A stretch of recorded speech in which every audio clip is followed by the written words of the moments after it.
Okay, welcome NBA and Loudoun soccer parents and players to our college night presentation. My name is Dave Buchero, and I am the Director of College Placement here with Loudoun Soccer. I'm also the Director of Goalkeeping. I currently coach the 06-07 Girls ECNL Regional League team.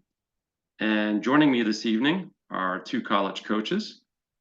Kevin Dempsey, who's got a lot of experience in college soccer on the women's side. He is currently the assistant at Loyola University, where he's been since 2015. Before Loyola, he was an assistant at Maryland and also at LSU, where he was the recruiting coordinator. He's also got head coaching experience at the College of Charleston and Catawba. With Kevin is Nathan Jones, who is the associate men's coach at Old Dominion University, where he's helped that program advance in their conference tournament a number of years.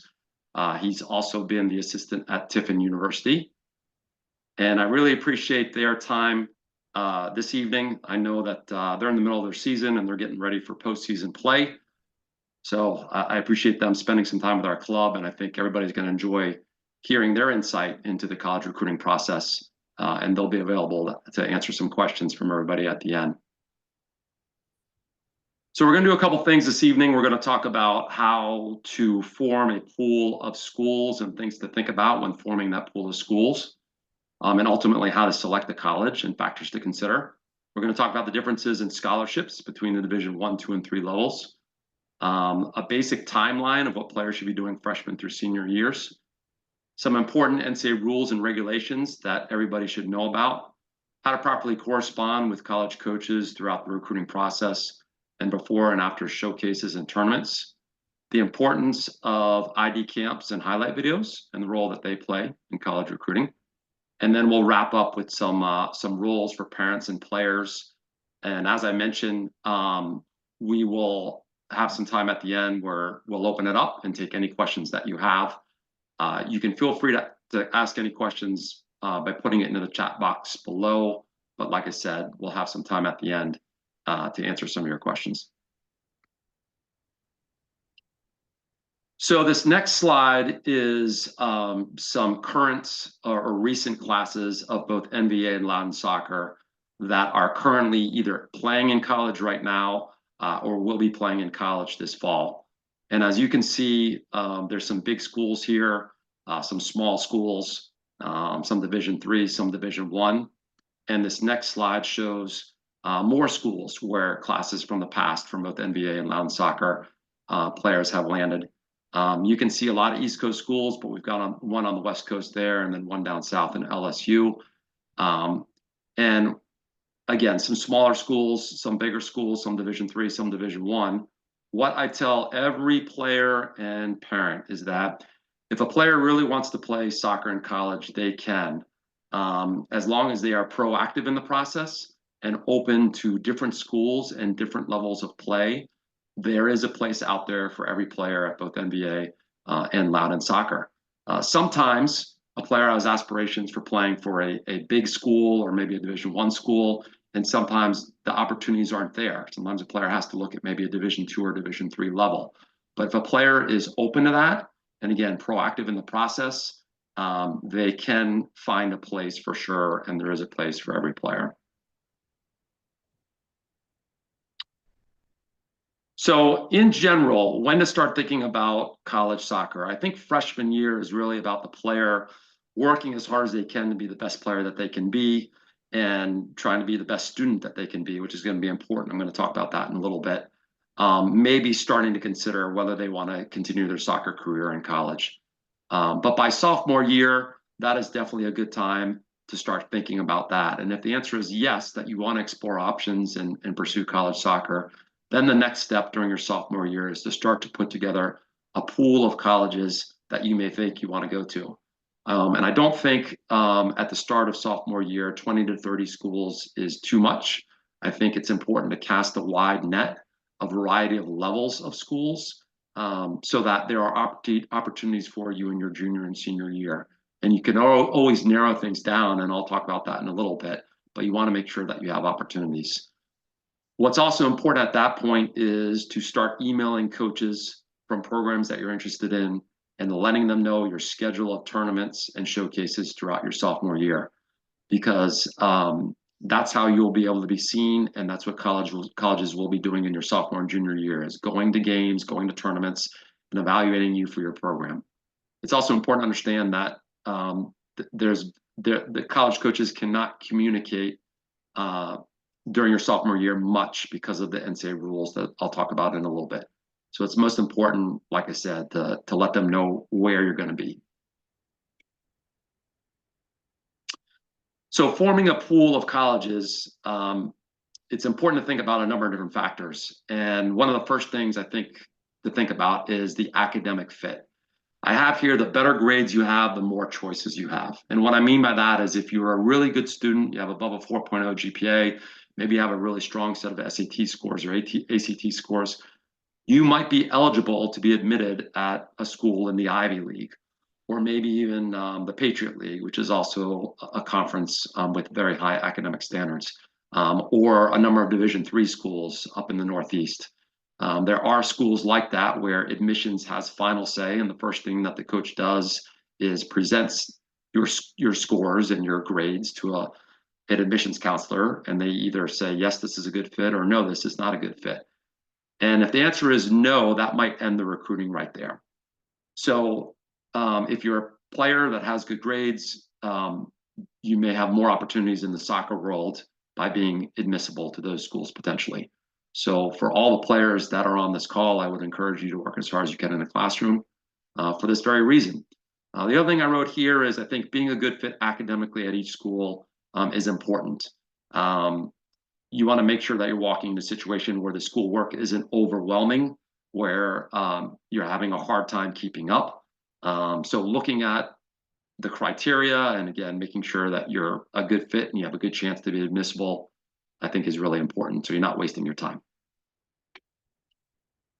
Other factors to consider: the campus location, urban or rural. So are you looking for a school right smack in the middle of the city? Georgetown University, GW, American, NYU. That might be something that you're really interested in. Generally, I think players lean one way or the other.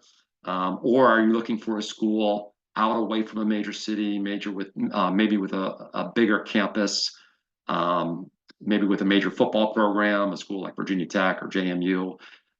You have to decide where you would be most comfortable and happy for the next 4 years. Student population size. Are you looking for a school of 20, 30,000 students? Does that matter to you? Again, maybe you're looking for a school with a major football program with a sprawling campus, or are you more comfortable with a campus that's more manageable to get around? Maybe small class sizes are important to you. Again, that's something to consider in where you're most comfortable. The cost, usually a factor with all the parents out there. Having a conversation with your parents early on to figure out if the schools on your list are all affordable for the family is important. You don't want to be targeting a school and reaching out to school and then find out senior year that it's not affordable for your family, because that would be a waste of time. So I think having those conversations early is important. The academic strength and major is the next thing I've listed here. For many players, they will be undecided going into their freshman year, but there'll be some players that have a good idea of what they want to study or even know what they want to major in. If that's the case, making sure that every school in your pool has what you're looking for academically is important. So again, you're not wasting your time. The team and the coaching staff. So if you are recruited by a school or two, you may have the opportunity to meet the coaches. You probably will, and spend some time with the players. Getting to know the coach and the coaching staff is important, I think, to see what they're like and see if you like their coaching style and if you think that you would be a good fit there, as well as the team, spending some time with them and asking them questions. Do you think that you would be a good fit, and you think you would be happy there? That's something that I think you'll learn and figure out as you go on your visits. And then the last thing is the opportunity to earn playing time. For some players, it might be the excitement of being on a team that's contending for a national championship or contending for a conference tournament or a conference championship every year, regardless of playing time. For others, it might be helping a program turn around or impacting the program early on. So I think that's something to look at. And I would encourage and advise every player, again, if you're being recruited by a number of schools and you go on visits and you meet with the staff, having a conversation at some point and asking them, where do you see me as a recruit? Do you see me impacting the program right away? Do you think I need a year or two to develop? And gaining a sense of where you stand within the program, I think is important to kind of answer that. So the next thing is just a general timeline. Every player is a little bit different. There's some players that are active. They know early on, they get a good sense of where they want to go, maybe because of a relationship with a school, maybe because they went to a camp in 8th grade or whatever it may be. And sometimes it's because they were getting recruited early on in the process. There's others sometimes that don't know for a long time, maybe until their junior or senior year, how they're going to narrow things down and ultimately what school that they're going to choose. But I think in general, this is a good timeline to follow. So I mentioned freshman year, just working as hard as you can in the classroom and on the field, maybe starting to consider college soccer. Sophomore year, for sure, thinking about whether you want to pursue opportunities. And if the answer is yes, then developing a pool of schools and starting to reach out to college coaches, as I mentioned before, introducing yourself and letting the coaches know where you're going to be playing so that they can evaluate you for their program. Making sure to update coaches on tournaments and your showcase schedule. I'm going to talk about that in a little bit. And then maybe considering an ID camp in your sophomore and junior year. And again, I'll talk more about ID camps here in a little bit. Junior year, starting to narrow down your pool of schools based on the recruitment and communication from college coaches and based on your knowledge of the school and when you go on visits, you starting to narrow things down based on that. But obviously, you've got to have the recruitment from the college coaches as well. Being realistic and open to potential new schools in your junior year. I would say even in your senior year as well. So what I mean by that is things change in the recruitment process. So players sometimes make a big jump sophomore to junior year in terms of their play, or freshman to junior year. So there might be a college coach that watches you play in your sophomore year and doesn't recruit you, doesn't reach out to you because their evaluation isn't very strong of you and your play. But maybe in your junior year, you have a great tournament, you're a striker and you score 5 goals, whatever the case may be, or maybe you've just improved a lot as a player. Now that college coach might start recruiting you. So that's a reason why things change and why I think it's important that players are open until they commit to a school, because you never know what's going to happen.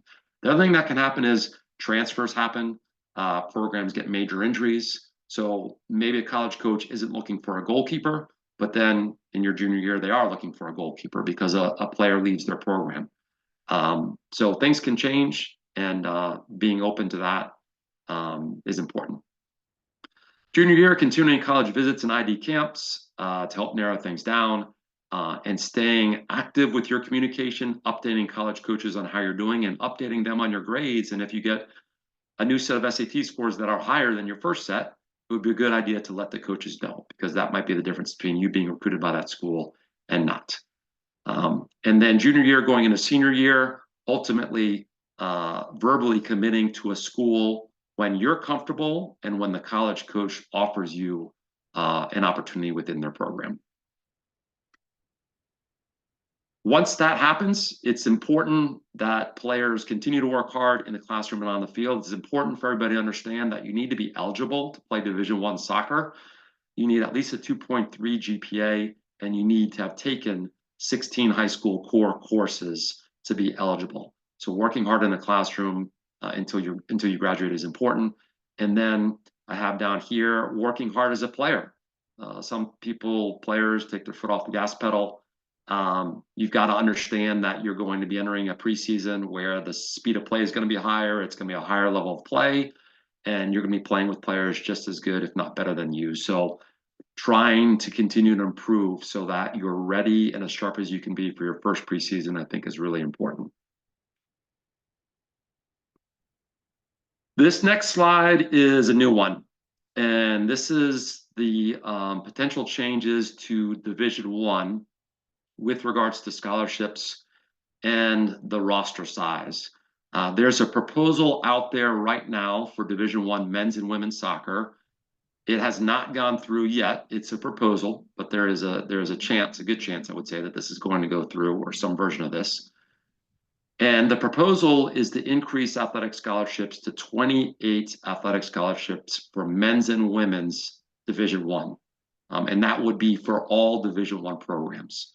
Right now, the maximum amount for women is 14 scholarships. That's how many scholarships a fully funded women's college program can handle. For men, the maximum is 9.9. So obviously that would be quite an increase in terms of the scholarship numbers. The number of scholarships will vary. So what I mean by that is not every school is going to have 28 scholarships.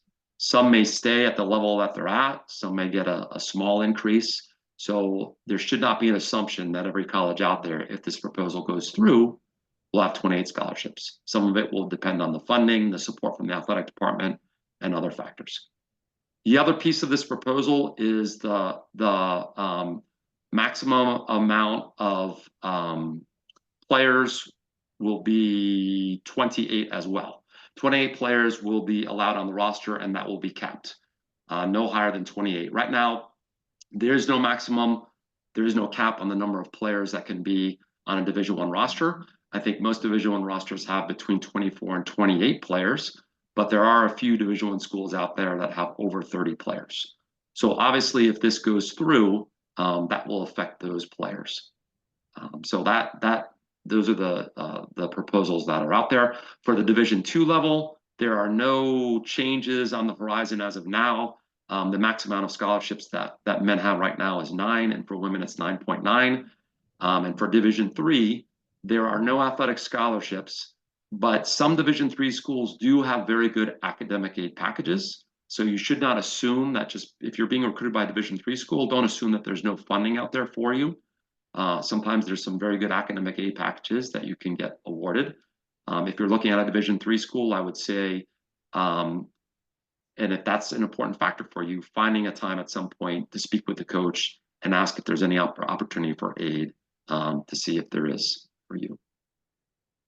So what I'm going to do now is turn it over to Kevin Dempsey to kind of talk about these new proposals and anything else that I've talked about so far. Great, Dave. Thanks again for having me on tonight. I'm excited to be a part of this. As we were saying earlier before we started the whole call, the landscape is changing dramatically. So this proposal is going to be just a monumental change for women's soccer, which I coach, so I could speak to that. The roster sizes are going to be capped at 28, like Dave said, and like you said, and it's going to make. We've already seen a couple 2025 commitments, 2026 commitments be told that their roster spot is not going to be protected and that they're opening up their recruiting search again. So it is going to affect everybody. There's not everybody. The Power 4, Power 5 schools, a lot of them are going to be able to go to 28. Some are going to go to 23. A lot of us are probably going to remain at 14 and not opt in to going in that proposal and paying players and things like that. So there's going to be a lot of ebb and flow over the next year, I think, on where schools and conferences stand with this proposal. But it's going to happen. There's no doubt it's going to happen. It's just a matter of when, and each school is going to have to decide if they're going to opt in, then they're all in, and if not, then it'll be a different story. But I'm pretty sure the Patriot League, where Loyola plays, is probably going to stick to where we are. That's what I've been hearing. But like Nathan and I said, it could change in a week. You don't know. So it's a really fluid thing, and but we'll see how it all shakes out. Okay, thanks, Kevin. Some other important NCAA rules and regulations I'm going to go over here in the next couple of slides. I think it's important that everybody knows this and hears this. June 15th is a really important date. And this is June 15th of a player's end of sophomore year going into their junior year. Before June 15th, coaches cannot text, call, email, receive phone calls, or meet with players on or off campus, except at ID camps. Players can email coaches, but what you're likely going to get is a brief response thanking you for your interest, maybe a questionnaire, and maybe some camp information, and that's it. So college coaches are very limited before this date in terms of their communication and recruitment of players. After June 15th, again, of a player's sophomore year going into their junior year, college coaches can receive phone calls, they can call, they can text, they can email recruits, they can verbally offer athletic aid packages. So the lines of communication dramatically change after this date. And this is when you see a lot of times recruitment speeding up and players quickly find out what college programs are interested in them. August 1st is another important date. And there's two types of visits in the recruiting process: unofficial visits and official visits. An unofficial visit can happen anytime, and it's when a player goes up and visits a campus on their own, or they go with their parents on their own, and they are covering all the expenses. That is what an unofficial visit is. An official visit is when part or all of the expenses, the travel, the housing, the food, is covered by the soccer program, either all the cost or part of the cost are covered by the soccer program. That's an official visit, and that's the difference. In general, you'll see a college coach offer an official visit to a player, normally if they're very interested in them and if they're recruiting them heavily. And sometimes it happens after a player commits to a university, where a college coach will offer that player an official visit. It's just another way to spend time on the campus for 24 hours, sometimes 48 hours. Sometimes you'll get to see the soccer team play. You'll meet with the coaches again. Sometimes on official visits, players will be put up by a player in a dorm room. So it's a good way to get more of a sense of the soccer program and the university. Before August 1st of junior year, coaches may not make on or off campus contacts with recruits or have recruiting conversations at ID camps or clinics. So that's before August 1st of junior year. After August 1st of junior year, coaches are allowed to make on and off campus contacts with recruits and have recruiting conversations. And obviously on an unofficial visit, you cannot meet with coaches face-to-face until after August 1st of a player's junior year. Dead periods. If you hear the term dead period, what that means is coaches cannot have in-person contact with recruits during a dead period. Coaches can communicate remotely. They can text and call recruits, but there can be no in-person contact, which means there can be no ID clinics or ID camps. For women, those dates this year are November 11th through 14th and December 15th through January 5th. For the men, it's November 11th through 14th and December 13th through 16th. And for Division II, for both the men and women, it's November 11th through 13th. Again, no face-to-face contact during dead periods. Social media, since that's a big thing these days, it's important to understand that it's not permissible for a college coach to post or comment about a prospect's recruitment to a school. A college coach is allowed to repost or endorse anything posted by a prospect on social media, but that's it, right? They can't comment on social media about a player or about the recruitment. However, after a player signs a national letter of intent during their senior year, at that point, there are no restrictions on a college coach speaking about a player's recruitment and posting comments about a player.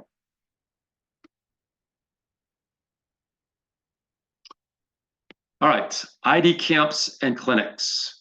Just about every college program out there has a college ID camp or a college ID clinic or a summer camp or a combination of those things. And camps and clinics can certainly help in the college recruiting process.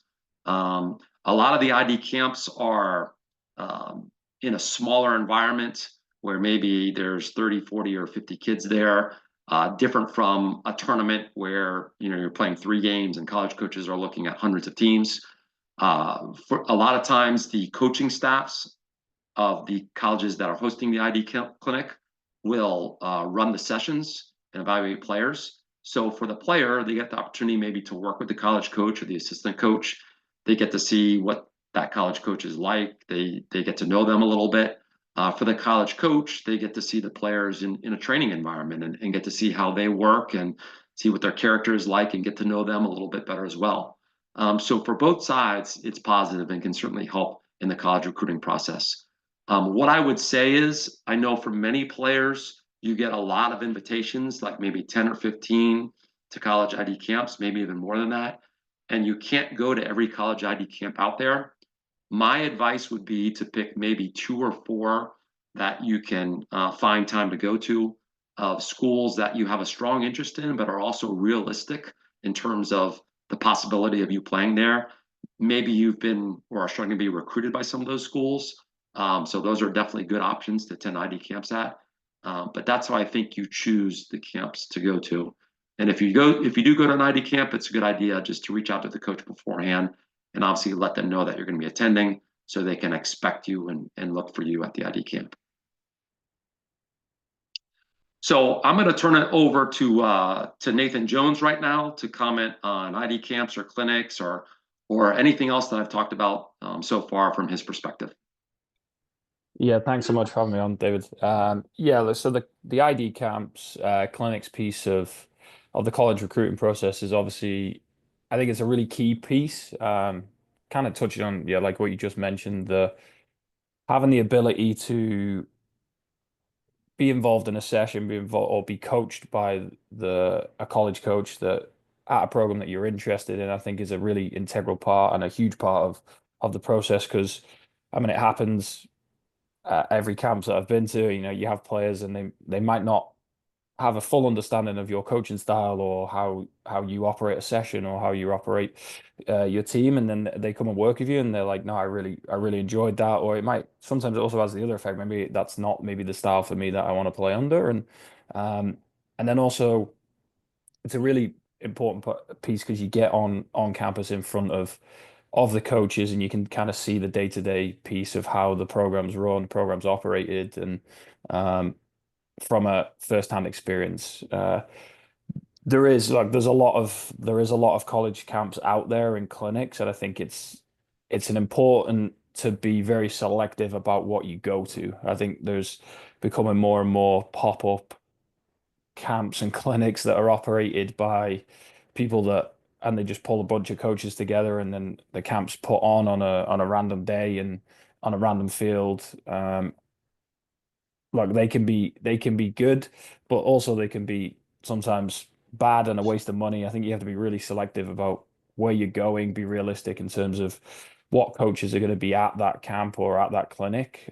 If it's not a specific college that you're, say for Old Dominion, if you're coming to Old Dominion's camp and that's a school that you're targeting, I think obviously that's then a good fit. But if you're going to say a third party camp that's being ran by someone else, then you have to be selective about what coaches are going to be there if they're in your target range and um, if that fits with who you're looking at. So it can be they are a really important piece, but they also you have to be smart about it because I know that there's a cost for parents and when you're attending 3, 4, 5, 6, 7, 8 a year, it can run a cost up pretty quickly. So you've got to be always trying to advise you to be very selective with who you go to. Okay, thank you, Nathan. Sports Recruits. So I'm just going to switch gears here a little bit. Sports Recruits is a company that Loudoun Soccer has partnered with that has been really valuable for our players. Sports Recruits right now is available to all our 2010 through 06, 07 players on both the boys and girls side. At Sports Recruits, those players receive a personal portal, and from there they can build their own profile. As it says right here, you can create highlight videos there. You can research colleges across the country right there at the portal. You can email and you have access to every college coach across the country. And you can see when you send out an email through Sports Recruits, which college coaches are responding and which are not. And it keeps it organized all in one spot. So before Sports Recruits, you used to have to send an email and then print it out and create files for every college coach. And if you're reaching out to a college coach, you'd have to find their email. And if it was a new college coach, you'd have to, spend time finding that email. So from a time management and organization standpoint, Sports Recruits is really, really good. And a number of our players in the past couple of years, both NBA and Loudoun, have used Sports Recruits, and it's been valuable in their recruiting process, and it's been valuable in them ultimately finding a place and committing to a college. So if you're interested in playing college soccer and you're a 2010 or above, certainly look at Sports Recruits. And if you have any questions regarding it, just let me know. Highlight videos. Again, a lot of players have highlight videos these days, and highlight videos are good. They can for sure be helpful in the recruiting process. I think highlight videos can best be used when you're initially reaching out to a coach. You send them your highlight video, and I think it gives the college coach a snapshot of the type of player that you are. And it can give them an idea, like I said, of your strengths, and then ultimately they can go and evaluate you with their own eyes at different tournaments and showcases. I think highlight videos can also be helpful if you're going to a showcase and a lot of college coaches are there, but maybe a couple of the colleges that you're interested in, those staffs aren't there. And if you're able to put together a highlight video from the showcase, I think it's a good idea to send those coaches that aren't able to make it a highlight video of yourself, just showing things that you did over the course of the weekend over 3 games. That certainly can't hurt. I think what's important to understand with highlight videos is they should be 2 to 3 minutes long, but not like 30 minutes or an hour. College coaches don't have time to spend 30 minutes or an hour looking at a highlight video. So it should be brief. It should show different strengths of your game. And like I said, it should be, for the most part, an initial evaluation for a college coach to see the type of player that you are. Or if you're looking at a school like in California, where maybe they don't get to the East Coast a lot, that's where video becomes really helpful.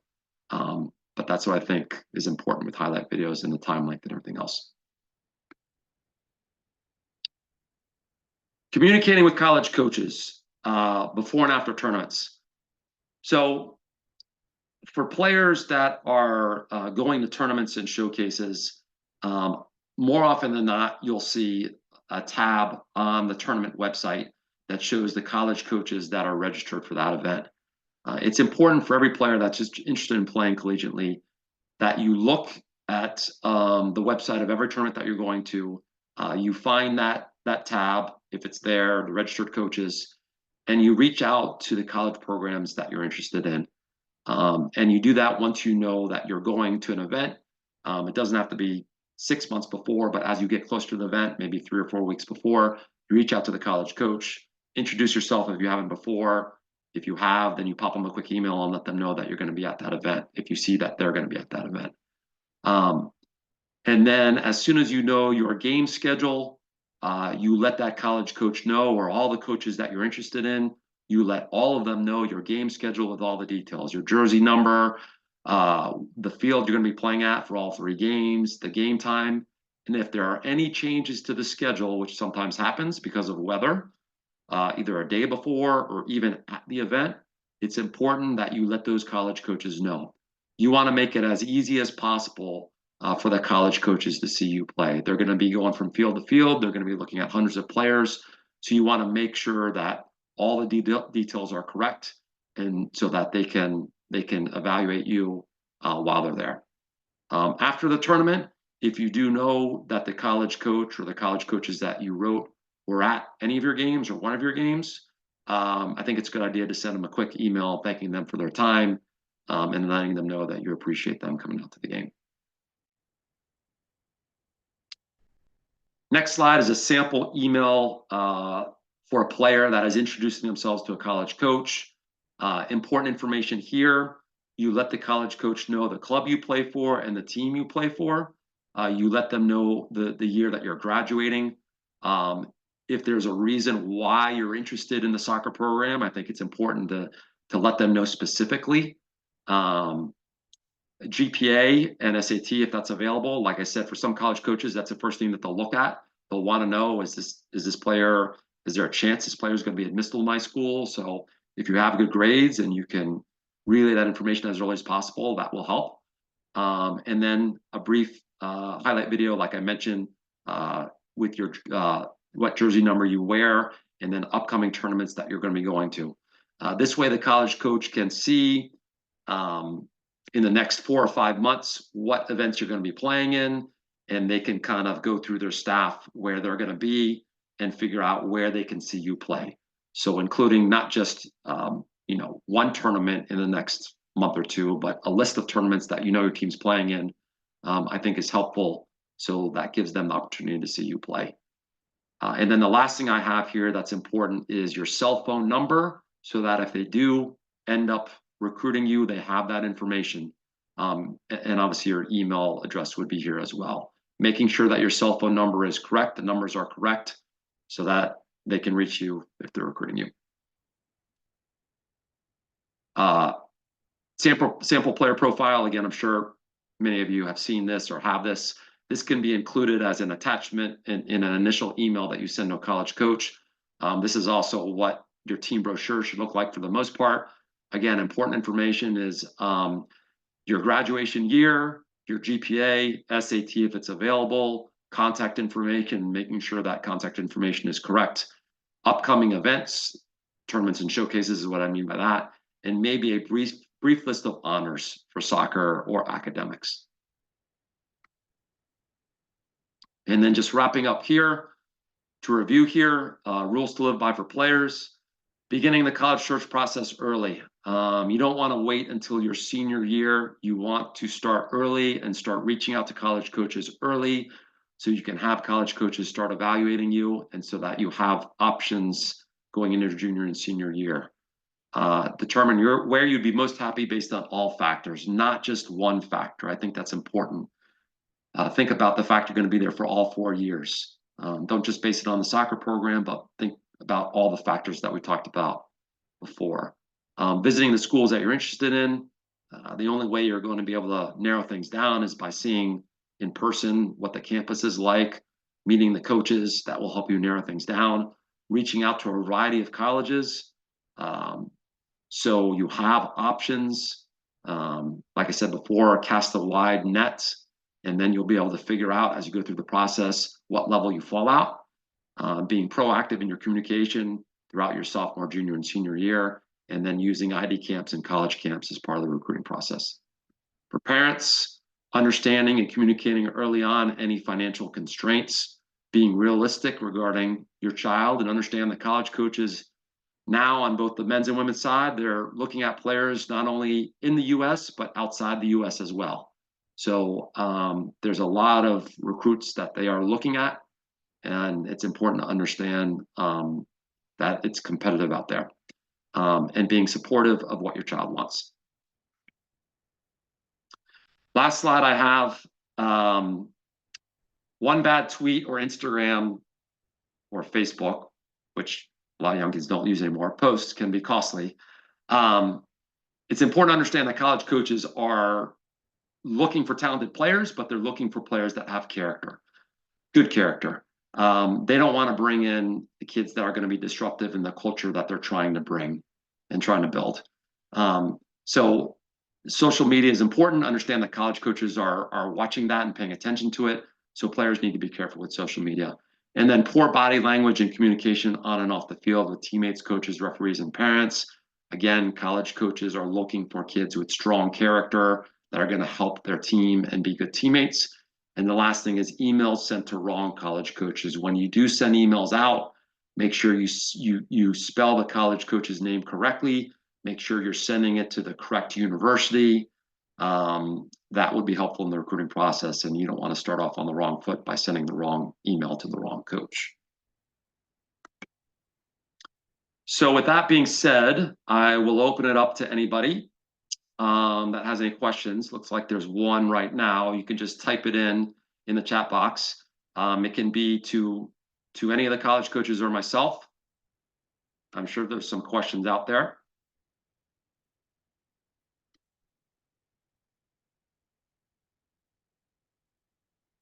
Okay, good question. Is it helpful to mention in letters and emails family members who have attended the college? Nathan, do you want to take that one? Yeah, absolutely. I think that's obviously a legacy piece in terms of there's definitely always going to be a natural interest for the university then, and there's a connection to it, and a lot of times, yeah, it gives us leverage, especially with the admissions department if there's been a family member in has attended the university, and it's happened in the past. Obviously, we've recruited. Um, for alumni of not just the program but just the school, it definitely adds a different connection to the process. So definitely helpful to know mention that. Okay, great. Next question, and I will answer this one, is there a suggested subject line when emailing coaches? I don't think that's important. I would just put maybe the player's name, number 31, Loudoun Soccer or whatever, or maybe the player's name with a hyphen, interest in your university. I think that's fine. The next one from Grace Topper, one of my players. What is the reason for the dead dates? I think it's to give college coaches a break and time away from recruitment since they're recruiting just about every day of the year.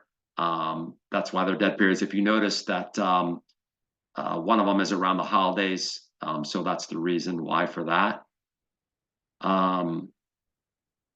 In the first one, Dave, is Yeah, go ahead, the Kevin. national. Yeah, I was going to just add that November 11th is the first one, is the national letter of intent date that they don't want any coaches, showing up on people's doorsteps, badgering them to sign a letter of intent.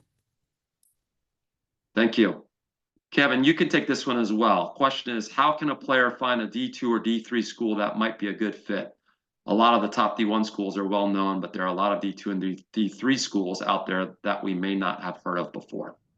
Yeah, that's a great question. I started my coaching career at a D2 school, Catawba College in North Carolina. I'll give a plug for that school. But I think one of the things you can do is just go on a NCAA Division II top 25 poll and just see who some of the successful programs are. That doesn't mean those are the only good programs, but if you're aspiring to play at one of the top D2 schools, that's a way to start at least that process. You know, and again, you can Google certain, if you have an academic interest, there are a lot of really strong D2 schools that have a really specific niche in areas of academics that you might find to your liking.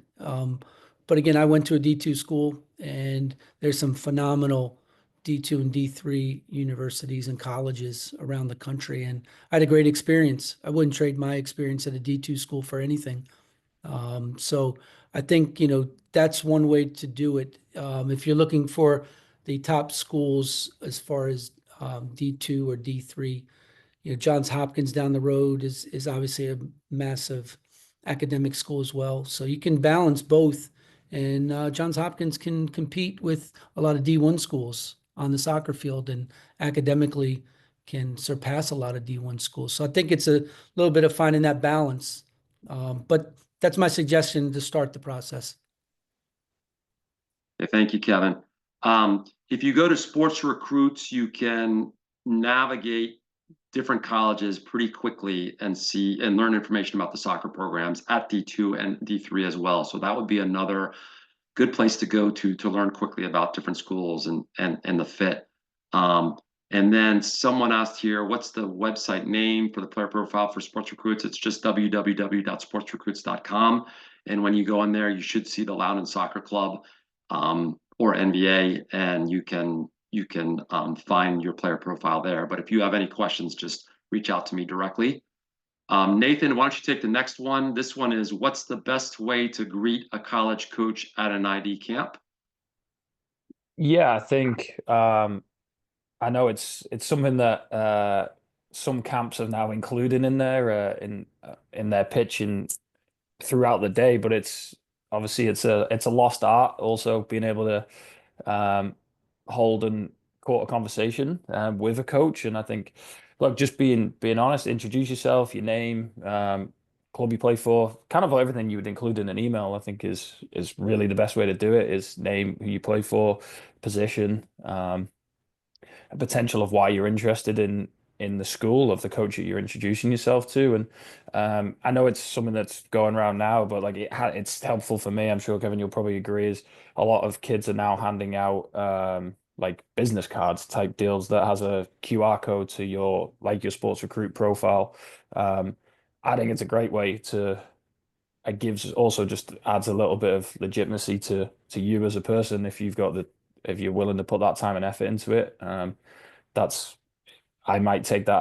I mean I do most of them. I'll go home and I will open that QR code and have a look at their profile. So that's probably one of my things that I have liked of certain kids that have done that. This is a really good question, and Kevin, you can take it to start, and Nathan, I want you to comment as well if you have anything different, because I get this question a lot. How do college coaches identify potential recruits, given there are thousands of kids playing soccer? And I kind of take that question as, what are you guys looking for, right, in recruits? Yeah, it is a good question. And, one of the things that I think is important, when I go to a game, some tournaments are so big, some of these bigger events where you're going to stay for a half. Um, so one of the things is, do you stand out in an athletic way? Do you stand out in a competitive way? Um, what kind of adversity you're facing in that game? Are you continuing to fight and battle? Because um, you know, every level in college is going to be looking for something different.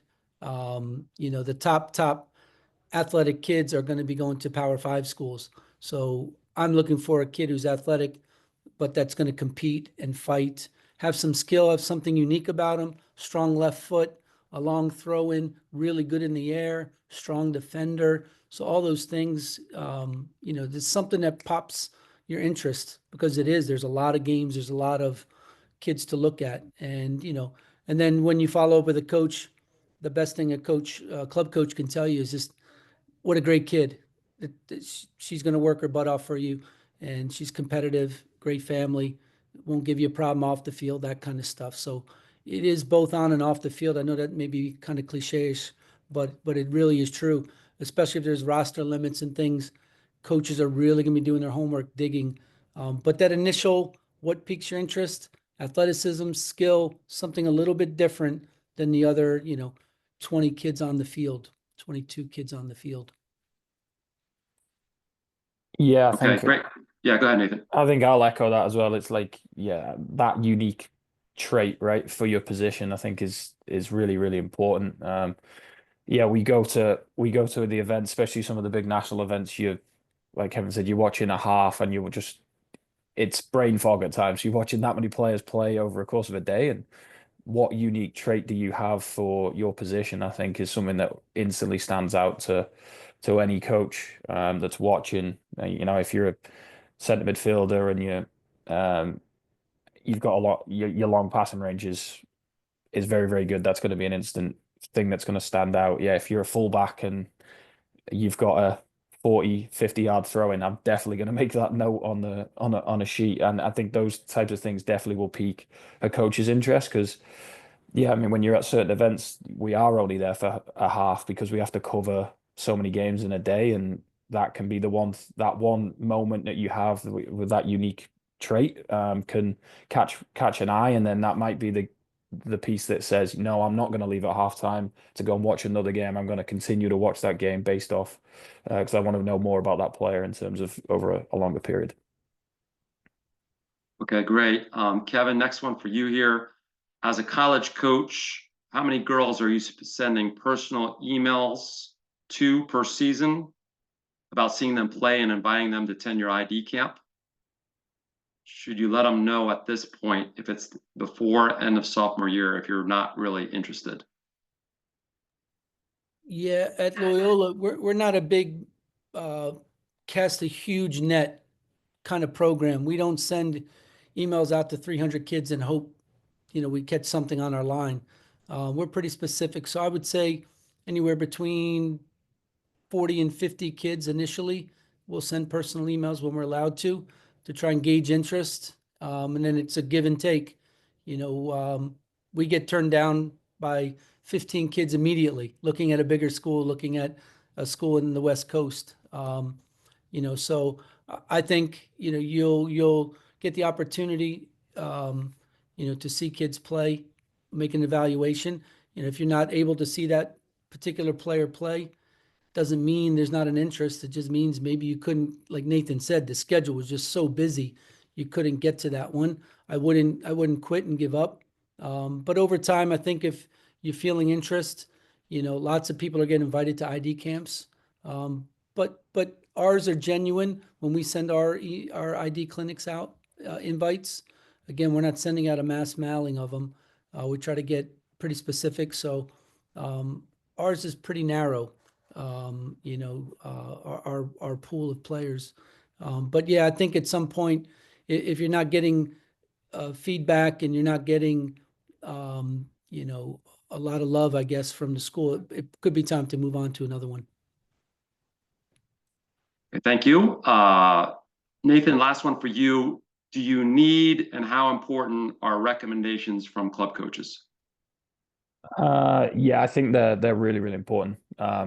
Especially obviously a club coach is dealing with the player on multiple times a week. It's got a really good beat on family, personal life, on and off the field.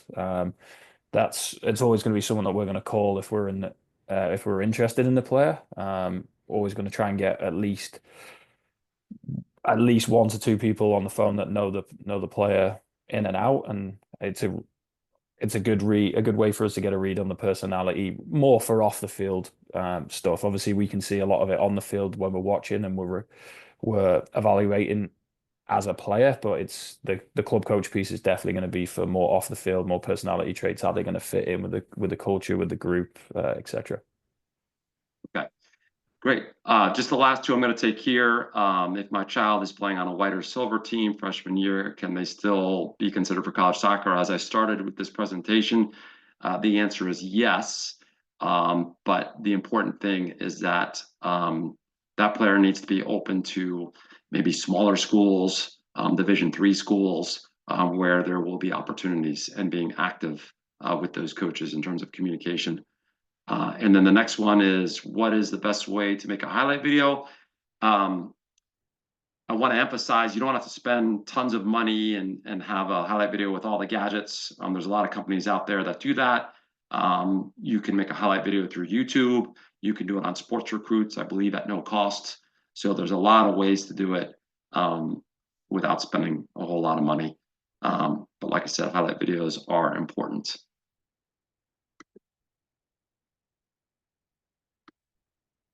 Okay, just wrapping up here. I appreciate everybody's interest. My information is here. If there's anything that I can help with regards to the college recruitment process or college soccer in general, feel free to reach out to me anytime. For anybody that missed this Zoom, if you have teammates or parents that wanted to see it but missed it, it has been recorded, so we can get that out to anybody that missed it. And then the last thing is we are having a college ID camp. You can see there, the girls is the 9th and 10th, and the boys is the 9th through 11th at the Loudoun Soccer Park. So please consider that. And I again want to thank the college coaches for their time and wish them the best of luck with the rest of their season and their games. And your information that you gave tonight and the questions you answered was really, really helpful. So thanks so much for being a part of this. And for everybody else, we look forward to seeing you on the fields again soon. And thank you again for your time.